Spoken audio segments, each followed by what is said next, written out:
today we have a very interesting topic, that is art appreciation of 13th to 18th century AD.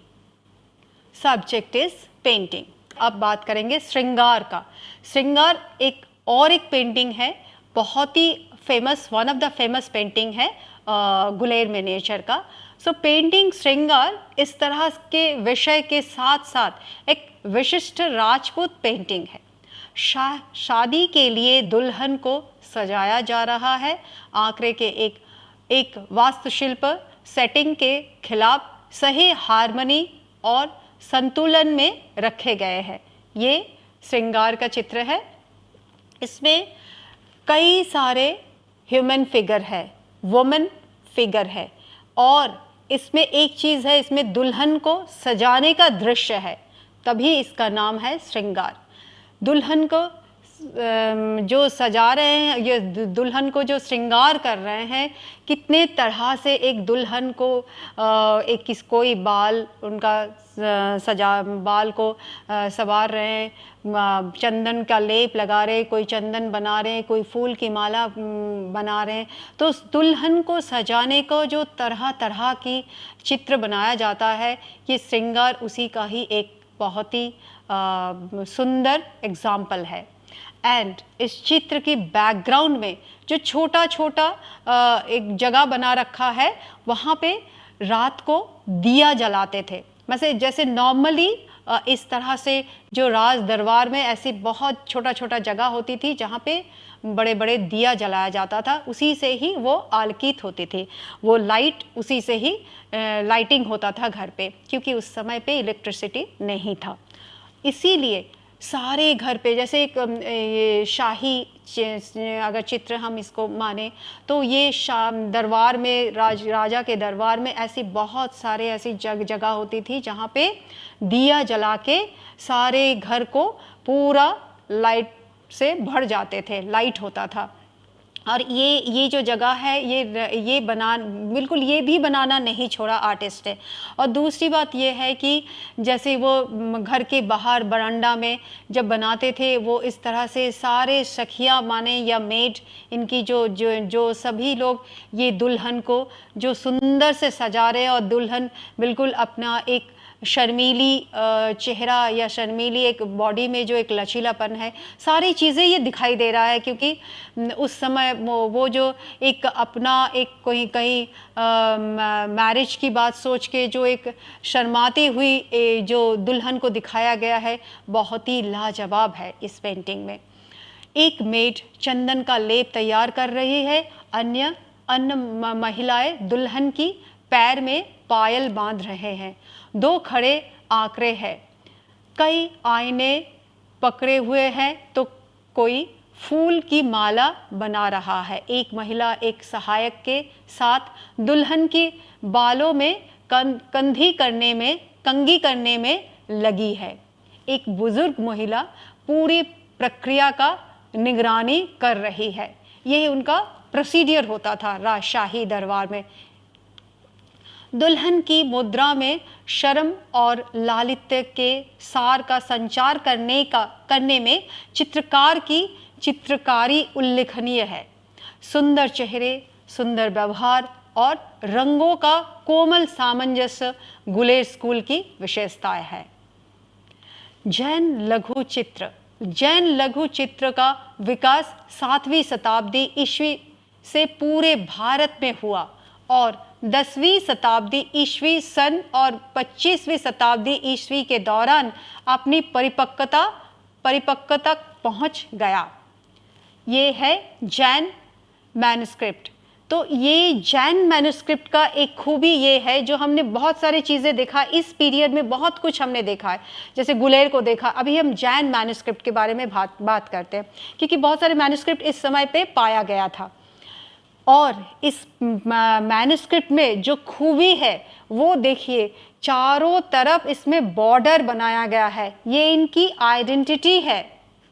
और बीच में जो जगह है एक अलग से डिवाइड किया है, और डिवीजन में एक बहुत ही सुंदर एक डिज़ाइन बनाया गया है. राइट अप में बहुत ही खूबसूरत कैलीग्राफी है, और जो सारे जो राइटअप है, मतलब हम जो हस्तशिल्प कह सकते हैं, मतलब इसमें जो पांडुलिपियां हैं, जो लिखा गया है लिपियां, वो लिपियां भी बहुत ही चित्रकारी से, मतलब बहुत ही सुंदर तरीके से लिखा गया है, बहुत समय लेके, बहुत टाइम लेके, और चारों तरफ जो डिज़ाइन बनाया है वो डिज़ाइन, और एक जगह पे वो खाली नहीं रखा है जहाँ पे कुछ है नहीं, और जो बीच में एक इलस्ट्रेशंस के लिए जगह रखा है, बीच में नहीं, थोड़ा साइड में रखा है, वो भी इलस्ट्रेशन के लिए जगह रखते थे। जैन मिनिएचर पेंटिंग में जो चीज़ वो लिखते थे वो इलस्ट्रेशन भी उस तरह के उसी के रिलेटेड कुछ इलस्ट्रेशन भी करते थे।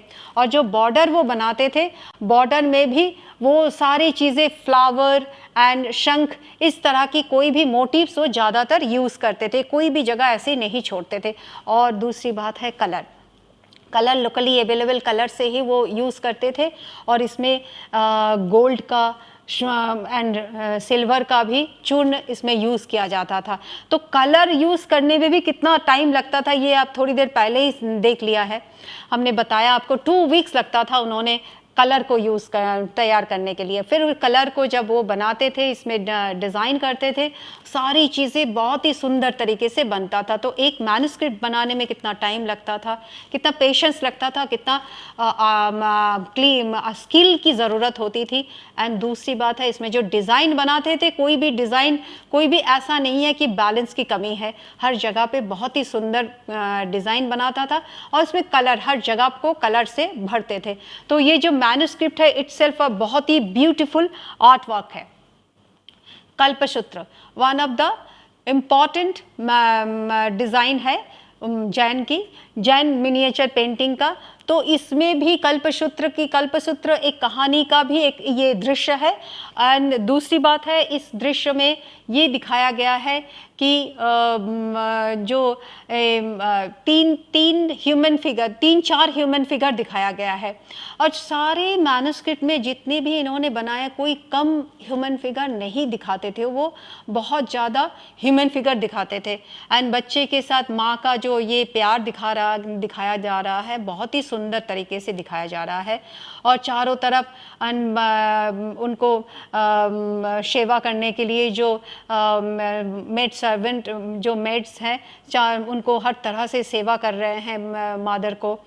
हर तरह से इसमें दिखाया जा रहा है कि रात का सीन है, पीछे से थोड़ा सा ब्लैकिश वो दिखाया जा रहा है। तो हर तरह से दिखाया जा रहा है कि बच्चे को सुलाने के लिए, बच्चे को कहानी बोलते थे, बच्चे को खाना खिलाते। हर कल्पसूत्र जो एक किताब है उसी का ही चित्र है। तो इसमें डिज़ाइन भी कहीं जगह पे कुछ ऐसा नहीं छोड़ा है। घर की आंगन को भी, दीवार को भी बहुत ही अच्छी तरह से डिज़ाइन किया इसमें दिखाया जा रहा है। ये दूसरा दृश्य है कल्पसूत्र का ही। कल्पसूत्र में बहुत ऐसी कहानियाँ, बहुत ही सुंदर सुंदर कहानियाँ इसमें दिखाया जा रहा है। इसमें एनिमल फिगर के साथ साथ ह्यूमन फिगर भी है, और सारे उसमें ये भी दिखाया जाता था कि एक विंडो वो दिखाते थे, मतलब छोटा सा एक ऐसी जगह दिखाते थे जैसे हम सोचते कि वो विंडो है घर के बाहर का दृश्य देखने के लिए, कि वो किस समय पे ये चित्र बनाया गया है, या ये किस समय पे ये चित्र का वर्णन किया गया है, या तो रात का हो या तो दिन का हो, बाहर का दृश्य इस तरह से वो दिखाते थे। तो ये इनकी स्टाइल है, ये इनकी मेन खूबी है, विशेषताएं हैं। ज़्यादातर ये जो कल्पसूत्र में बहुत ऐसी जगह है जहाँ पे मतलब फोरग्राउंड बैकग्राउंड सारे तरफ से हेवी है, लेकिन चित्र को कहीं किसी तरह से हमें ऐसा नहीं लग रहा कि बहुत ही ज़्यादा हेवी हो गया। कलर के साथ साथ हर चीज़ में एक सामंजस्य है, एक बैलेंस है। हर तरह से हम अगर इस चित्र को देखें तो कहीं हमें नज़र नहीं आएगा कि ये चित्र में कहीं रिदम की कमी है। काल का चक्र कथा और कल्पसूत्र जैसे जैन ग्रंथों का छवियों के साथ चित्रित किया गया है। पार्श्वनाथ, नेमिनाथ, ऋषभनाथ और अन्य जैसे तीर्थंकरों के चित्र। अधिकांश जैन लघु चित्र 10वीं शताब्दी ईस्वी के दौरान किए गए थे। इन चित्र के केंद्र पंजाब, बंगाल, उड़ीसा, गुजरात और राजस्थान थे। ये पांडुलिपियां मुख्य रूप से तार के पत्ते से बनी थी। सारे पांडुलिपियां ऑलमोस्ट तार के पत्ते में ही बनाए गए थे। तो पेंटिंग भी की जाती थी ये लिपियों के साथ। इसके रंग स्थानीय रूप से उपलब्ध पिगमेंट से बनाए जाते हैं। लाल और पीले सोने और चांदी के रंगों के साथ सबसे प्रमुख रंग है। इन क्षेत्र में मानव आकृतियां कुछ विशेष विशेषताएं दर्शाती है। चेहरे में दोनों आंखों के सामने का दृश्य दिखा रहे हैं। यह अनुष्ठानों की एक जैन पुस्तक कल्पसूत्र की एक पेंटिंग है। पेंटिंग स्पेस कुछ वर्गों या आयतों में बांटा गया है। पुरुषों के आंकड़े, महिलाओं और जानवरों को लाल पृष्ठभूमि के खिलाफ सेट किया गया है। प्रारूप के प्रत्येक खंड है पीले रंग के साथ रेखांकित। प्रत्येक खंड की कहानी के अलग अलग क्रम बताता है। कल्पसूत्र सोना और अल्ट्रामरीन रत्नों से प्राप्त होते हैं। थैली भरी हुई है। लोक तत्व जैसे रूप को सपाटता, रूढ़िबद्ध अभिव्यक्ति और परिप्रेक्ष्य की कमी है। इसके बावजूद कलाकार की स्थापत्य शैली और कपड़ा डिजाइन का अवलोकन बहुत दिलचस्प है। समझ के लिए धारा प्रभाव, रेखाएं और सजावटी बिंदुओं का उपयोग इसकी सुंदरता को बढ़ाता है। विष्णुपुर पश्चिम बंगाल का एक छोटा सा शहर है। एक बार यह राज्य की राजधानी थी। बांकुरा जिले में कई छोटे मंदिर हैं जिन्हें सजाया गया है टेराकोटा टाइलें, जो हमने बात किया था, आपको थोड़ी देर पहले दिखाया था। टेराकोटा टाइल से ये विष्णुपुर का क्योंकि हमने थोड़ी देर पहले हमने आपको बताया कि टेराकोटा टेम्पल के बारे में हमने बताया। तो ये जो टेराकोटा विष्णुपुर का डिज़ाइन है बहुत ही सुंदर है। ऐसी बहुत सारे डिफरेंट डिज़ाइन से बहुत सारे मंदिर बनाया गया है। टेराकोटा मंदिर बनाया गया है विष्णुपुर में। ये जो पेंटिंग है, इस पेंटिंग में आपको दिखाई दे रहा है एक दीवार को बनाने में कितना टाइम आर्टिस्ट ने लगाया होगा। और इसमें बीच में जो जगह है, ऐसा लग रहा है कि वो बीच में जो विंडो है, विंडो में बहुत सारे लोग खड़े हैं, चारों तरफ उसको दिखाया गया है। तो ये जो दृश्य बनाने के लिए, सारी चीज़ को डिज़ाइन में लाने के लिए बहुत ही खूबसूरत तरीके से जो ये बनाया गया है, ये वॉल से हमें पता लगता है कितने सारे मोटिव इसमें यूज़ किया है और कितना समय लगा होगा तब जाके ये सुंदर सुंदर टेराकोटा डिज़ाइन उस समय पे बनाया गया है। यह टेराकोटा कला भारत की विभिन्न सांस्कृतिक और धार्मिक धाराओं को दर्शाती है। 8वीं और 19वीं शताब्दी AD अधिकांश मंदिर या तो शिव को समर्पित है या विष्णु को। इन टेराकोटा टाइलों का विषय भिन्न धार्मिक परंपराओं को दर्शाता है। शिव, दुर्गा और राधा कृष्ण की आकृतियां दिखाई देती है रामायण और महाभारत से। समकालीन सामाजिक जीवन को भी चित्रित करने में कलाकार ने गहरी रुचि ली। वे मानव, पशु और पक्षी जीवन से संबंधित विभिन्न विषयों का प्रतिनिधित्व करते थे। मंदिर की वास्तुकला बंगाल की झोपड़ी के डिजाइन पर आधारित है। दीवारों को टेराकोटा टाइलों के छोटे छोटे टुकड़े से सजाया गया है। उन्हें मोटर के साथ दीवार पर चिपका देना। ये मिट्टी की टाइल लगभग सांचे से बनाई जाती है। मिट्टी की ईंटों का तरह इन्हें टेराकोटा के रूप में स्थायी बनाने के लिए जलाया जाता है। रासलीला अपने गोपिया के साथ राधा और कृष्ण के दिव्य प्रेम का उत्सव है। ये रासलीला का पेंटिंग है। रासलीला मतलब होता है जो भगवान कृष्ण अपने सखियों के साथ लीला करते थे। ये तो पेंटिंग है। अब इस पेंटिंग को टेराकोटा आर्ट में किस तरह से दिखाया जा सकता है, ये आप देखिए। रासलीला इन टेराकोटा आर्ट।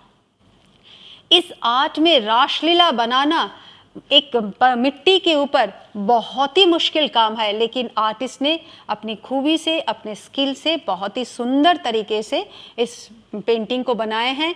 इसको कई 2-3 वृत्त में बनाया गया है। बीच वृत्त में राधा कृष्ण को रखा है एंड उसमें और एक सखी को भी रखे हैं, और उसके बाद सारे सखियां मिलकर नृत्य कर रहे हैं। ऐसे 2-3 सर्कल में ये दिखाया गया है। ये रासलीला का जो टेराकोटा वर्क है ये बहुत ही प्रशंसनीय है। दूसरा भी ये देखिए, रासलीला का जो चित्र है, ऐसे ये ओरिजिनल कलर होते हैं और इसमें सिर्फ एंड सिर्फ भगवान के साथ सखियाँ ही नहीं है, पशुएं भी सारे संसार जैसे खुशी में झूम उठे थे। इस रासलीला में भगवान की नृत्य को देखने के लिए सारे लोग इकट्ठे हुए। ये सारी चीज़ें इस चित्र में दिखाया गया है। और इस चित्र में एक चीज़ ये भी है, जो पशुएं भी इतनी खुशी से अपना नृत्य कर रहे हैं, ये सारी चीज़ें इसमें दिखाया गया है। तो इस तरह से जो पेंटिंग उस समय पे आर्टिस्ट ने बनाते थे, बहुत ही प्रशंसनीय है। तो हमें आशा है कि 12वीं शताब्दी से 18वीं शताब्दी तक जो चित्रकला का जो विकास हुआ था उस समय पे, ये सारे चित्र का हमने आपके सामने दिखाने की कोशिश की है। आपको अगर और कुछ देखना है या और कुछ जानना है तो आप हमें ज़रूर बताएंगे। हमारा समय यहीं पे समाप्त होता है। हमें आज्ञा दीजिए। नमस्कार।